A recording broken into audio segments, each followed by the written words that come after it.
அல்லாஹ் ரப்புல் ஆலமீன் ஏன் மனிதர்களை சோதிக்கிறான்? ஒரு மனிதன் சோதிக்கப்பட்டால்தான் பலமுள்ளவனாக மாறுவான்.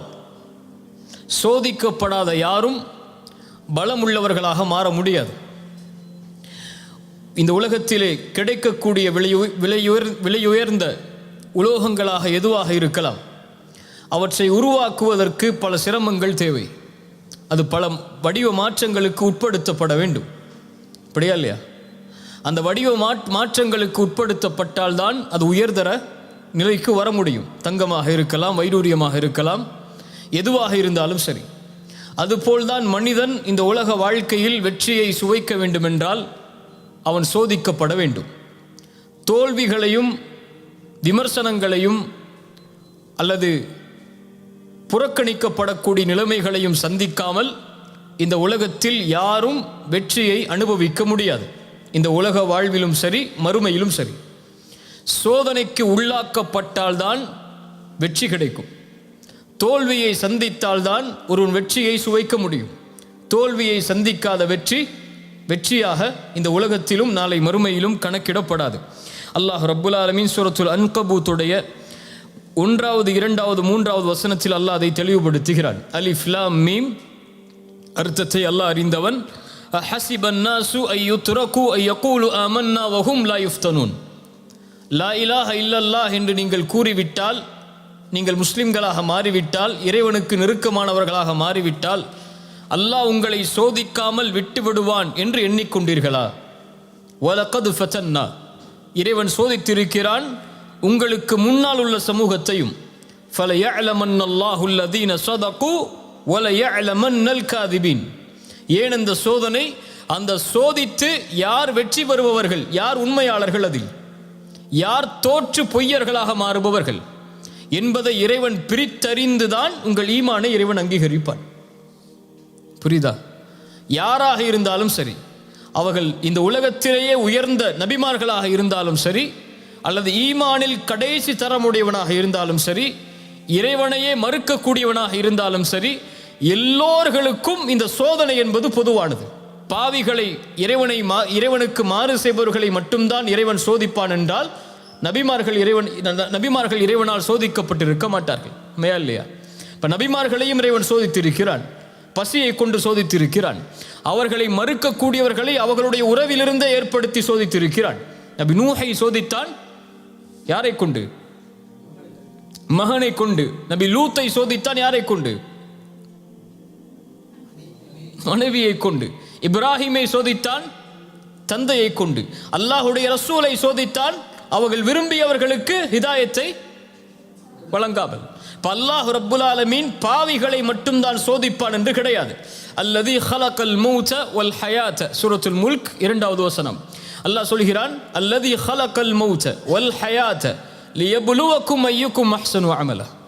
வாழ்வையும் மரணத்தையும் இறைவன் ஏற்படுத்தியதன் நோக்கமே சோதனைக்காகத்தான். இப்ப சோதனை என்பது இந்த உலகத்திலே பொதுவானது. ஆனால் மனிதர்களை பொறுத்தவரை இழப்புகளை மட்டும்தான் சோதனையாக மனிதர்கள் கருதுவார்களே தவிர பெறுவதை சோதனையாக கருத மாட்டார்கள். செல்வம் கிடைப்பதை யாரும் சோதனையாக கருதுவதில்லை. செல்வம் எடுக்கப்பட்டால் தான் இறைவன் சோதிக்கின்றானா என்ற கேள்வி வருகிறது. சுகமாக வாழும்போது இறைவன் சோதிக்கிறானா என்ற கேள்வி யாருக்கும் வருவதில்லை. நோய் ஏற்பட்டால் தான் இறைவன் சோதிக்கிறானா என்ற கேள்வி வருகிறது. வியாபாரத்தில் லாபம் கிடைத்தால் இறைவன் சோதிக்கிறானா என்ற கேள்வி வருவதில்லை. வியாபாரத்தில் நஷ்டமடைந்து ஏமாற்றப்பட்டால் அவன் நினைக்கிறான் இறைவன் என்னை சோதிக்கிறான் என்று. அல்லாஹுடைய பார்வையில் எல்லாம் சோதனை தான். மனிதனை பொறுத்தவரை இழப்புகள் மட்டும்தான் சோதனை. அப்படி மனிதனாக இருந்து இழப்புகளை மட்டும் நீ சோதனையாக கருதினால் வபஷ்ஷிரி சாபிரின், பொறுமையாளர்களுக்கு நற்செய்தி உண்டு. பொறுமையாளர்கள் என்றால் யார்? யார்? சோதனை வந்துருச்சுன்னு கதவை போட்டுக்கிட்டு வீட்டில் உட்கார்றவங்க பொறுமையாளர்களா?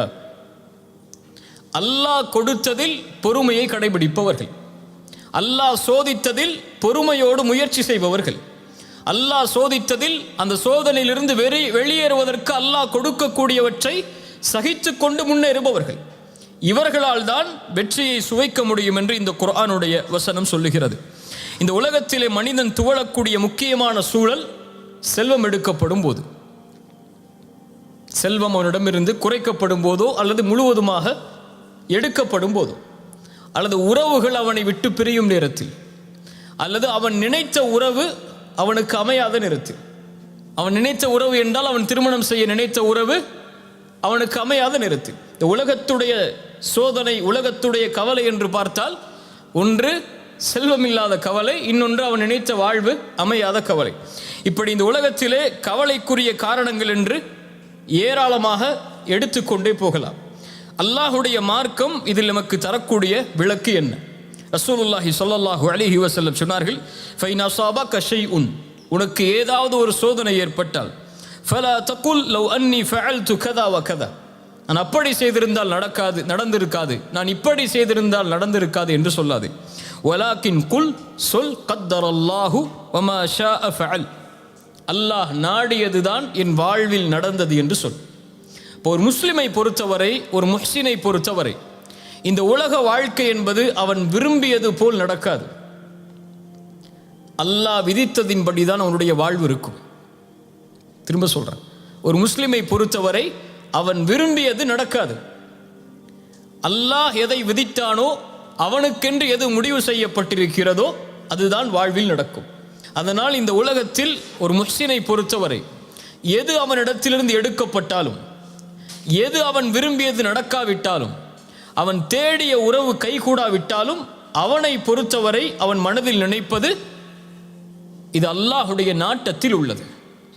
என் இறைவன் எனக்கு எப்போதும் நலவைத்தான் நாடி இருப்பான். எனக்கு அநீதம் செய்பவன் இறைவன் அல்ல, எனக்கு நலவு செய்பவன் தான் என் இறைவன்.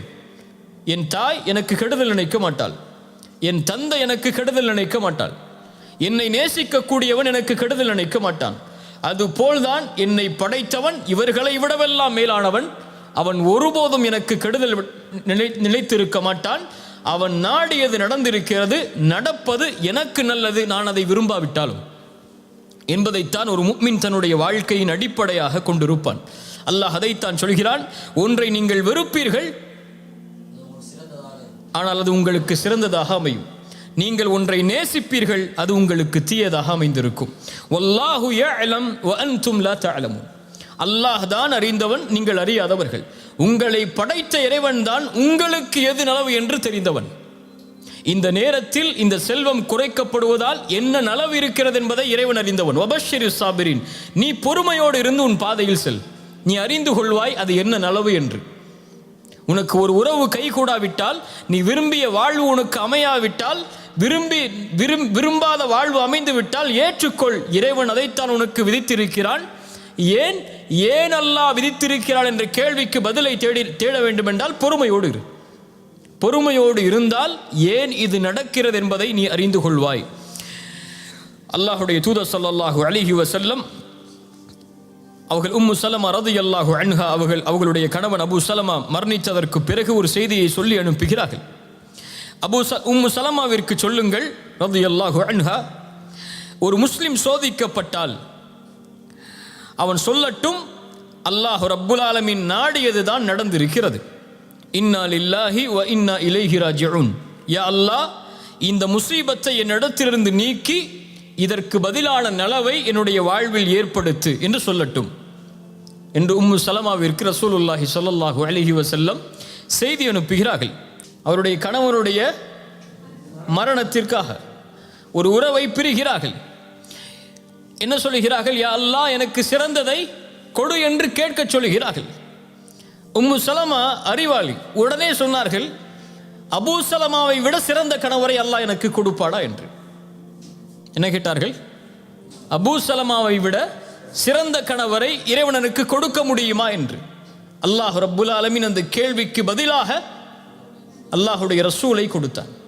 ரசூலை விட அபூ சலமா பெரியவர் அல்ல, சிறந்தவராக இருக்கவும் முடியாது. ரசூலுல்லாஹி ஸல்லல்லாஹு அலைஹி வஸல்லம் அவர்களை அல்லாஹ் ரப்புல் ஆலமீன் திருமணம் முடித்து கொடுத்தான். இந்த உலக வாழ்வு இப்படித்தான். ஃபஇன்ன மஅல் உஸ்ரி யுஸ்ரன் இன்ன மஅல் உஸ்ரி யுஸ்ரா, சிரமத்தோடு இன்பம் என்பதும் சேர்ந்து வரும், சிரமத்தோடு இன்பம் என்பதும் சேர்ந்து வரும். இப்னு அப்பாஸ் சொன்னார்கள் ரலியல்லாஹு அன்ஹு, இந்த வசனத்திற்கு விளக்கமாக சூரத்து ஷரஹ்ல வரக்கூடிய இந்த வசனத்திற்கு அல்லாஹ் ரப்புல் ஆலமீன் பஅத் என்ற வார்த்தையை பயன்படுத்தவில்லை, மஅ என்ற வார்த்தையை அல்லாஹ் பயன்படுத்தி இருக்கிறான். அல்ஹம்துலில்லாஹ். பஅத் என்றால் சிரமத்திற்கு பிறகு இன்பம் வரும், ஆனால் அல்லாஹ் சொல்லுவது சிரமத்தோடு இன்பம் வரும். சிரமம் வந்தால் அதன் தொடர்ச்சி அடுத்து இன்பம்தான். நீ பொறுமையாக சகிக்க வேண்டியது அந்த சிரமத்தை தான். இருள் இருக்கிறது என்றால் நீ கழிக்க வேண்டியது அந்த இருளைத்தான். வெளிச்சம் மறுநாள் காலையில் இருக்கிறது. நீ கவலையில் இருளாகிவிட்டது என்று நினைத்தால் வெளிச்சத்தை பார்க்க முடியாது. இதைத்தான் அல்லாஹ் ரப்புல் ஆலமீன் நபிமார்களுக்கும் பாடமாக புகட்டினான்.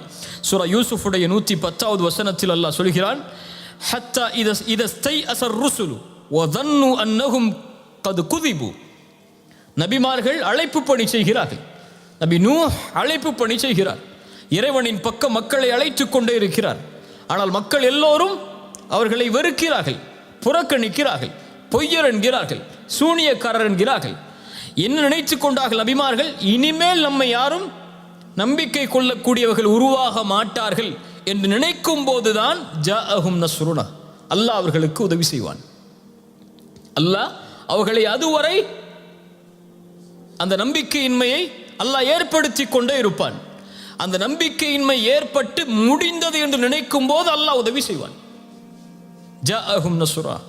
அதனால் அல்லாஹ் ரப்புல் ஆலமீன் ஒரு முஃமினுக்கு சொல்லக்கூடியது, செல்னி சோதனை வந்தால் துவண்டு உட்காராது, சிரமம் வந்தால் உன்னை அழித்துக் கொள்ளாது. ஏன்? ஒரு முஹ்சின் அப்படி இருக்க மாட்டான். இஹ்சானுக்கும் இதுக்கு என்ன சம்பந்தம்? நீ உள்ளே யோசிச்சிங்கல்ல, இஹ்சானுக்கும் இதுக்கும் என்ன சம்பந்தம் என்று சூரத்துல் அன்கபூத் சொல்கிற 69வது வசனத்தில், வல்லதீன ஜாஹது ஃபீனா லனஹ்தியன்னஹும் சுப்லனா வ இன்னல்லாஹ லமஅல் முஹ்சினீன். சூரத்துல் அன்கபூத் 69வது வசனம்.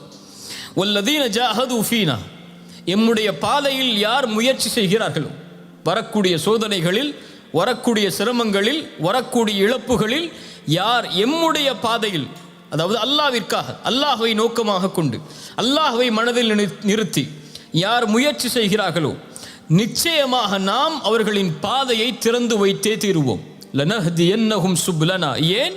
வ இன்னல்லாஹ லமஅல் முஹ்சினீன். இப்படி போராடக்கூடிய, இப்படி சிரமங்களை எதிர்த்து நிற்கக்கூடிய, இப்படி சோதனையின் போது முயற்சி செய்யக்கூடிய இந்த முஹ்சின்களோடு அல்லாஹ் இருக்கிறான். இப்போ சோதனைகளில் போராடுபவன் முஹ்சின், சோதனைகளை எதிர்கொள்பவன் முஹ்சின், சோதனையில் வெற்றி காண்பதற்காக முயற்சி செய்பவன் முஹ்சின். அவன் மனதிலே நினைப்பது அல்லாஹுடைய நாட்டம் நடந்திருக்கிறது. ஒவ்வொன்றிற்கும் ஒரு காலம் உண்டு. அந்த காலம் வரும் வரை அவன் காத்திருந்துதான் ஆக வேண்டும். இதுதான் உலகம் சொல்லக்கூடிய பாடம்.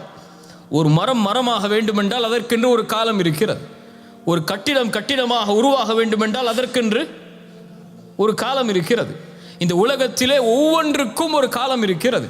அந்த காலம் வரும் வரை பொறுமையோடு இருந்து முயற்சி செய்பவர்கள் வெற்றி பெறுவார்கள். இன்றே நடக்க வேண்டும் என்று நினைப்பவர்கள் கவலையையும் துன்பத்தையும் தன்னுடைய வாழ்வில் இணைத்து கொண்டே நகர்ந்து கொண்டிருப்பார்கள். காலம் வரும் வரை முயற்சியை கைவிடாமல் யார் முயற்சி செய்கிறார்களோ அவர்களுக்கு அல்லாஹ் ரப்புல் ஆலமீன் உதவி செய்து கொண்டே இருப்பான். இப்போ மனிதனாக பிறந்தவன் முயற்சி செய்து கொண்டே இருப்பான். துவண்டு உட்காருவது மனிதனுடைய குணமல்ல. அவனுக்கு முடியும் வரை அவன் போராடி கொண்டே இருப்பான். அவனுடைய காலம் வரும் வரை அவன் காத்து கொண்டே இருப்பான். சிலருக்கு 25 வயசுல அவங்களுடைய வாழ்க்கை அமைஞ்சிருக்கும். சிலருக்கு 30 வயசுல தான் அமையும்னா 30 வயசு வரை அவன் காத்திருந்து தான் ஆகணும். அப்படியே இல்லையா? 40 வயசுல தான் அமையும்னா 40 வயசு வரைக்கும் காத்திருந்து தான் ஆகணும். இப்போ காத்திருக்கக்கூடிய நேரத்தில் யார் அவசரப்பட்டு இன்று ஏன் எனக்கு அவனை போன்ற வாழ்க்கை இல்லை, இன்று ஏன் எனக்கு அவருடைய வாழ்வை போன்ற வாழ்க்கை இல்லை என்று நினைத்தால் அவன் என்ன ஆவான்? முயற்சி செய்ய மாட்டான், துவண்டு உட்கார்ந்து விடுவான். ரசூலுல்லாஹி ஸல்லல்லாஹு அலைஹி வஸல்லம் மக்காவுடைய வெற்றிக்கு செல்கிறார்கள். மக்காவுடைய வெற்றிக்கு ரசூலுல்லாஹி ஸல்லல்லாஹு அலைஹி வஸல்லம் செல்லுவதற்கு எத்தனை ஆண்டுகளாய் ஆனது? ரசூலுல்லாஹி ஸல்லல்லாஹு அலைஹி வஸல்லமுடைய 11 வருஷ மக்காவுடைய வாழ்க்கை, அதன் பிறகு நடந்த மதீனாவுடைய வாழ்க்கை, அத்துணை ஆண்டுகள் தேவைப்பட்டது மக்காவுடைய வெற்றிக்கு. ஒரு நபிக்கு அல்லாஹ் மக்காவிலேயே வெற்றியை கொடுத்திருக்கலாம், மதீனாவிற்கு அழைத்து செல்லாமல். ஏன் மதீனாவிற்கு அழைத்து செல்ல வேண்டும்? ஏன் அத்துணை போர்க்களங்களை சந்திக்க வேண்டும்? ஏன் அத்துணை இழப்புகளை அல்லாஹுடைய தூதர் சந்திக்க வேண்டும்? இப்போ ஒரு வெற்றி என்பது இழப்புகளுக்கும் சோதனைகளுக்கும் பிரச்சனைகளுக்கும் விமர்சனங்களுக்கும் புறக்கணிக்கப்படுவதற்கு பிறகுதான் நடக்கும் என்பதை நபிக்கு அல்லாஹ் உணர்த்தும் போது நாம் யார்?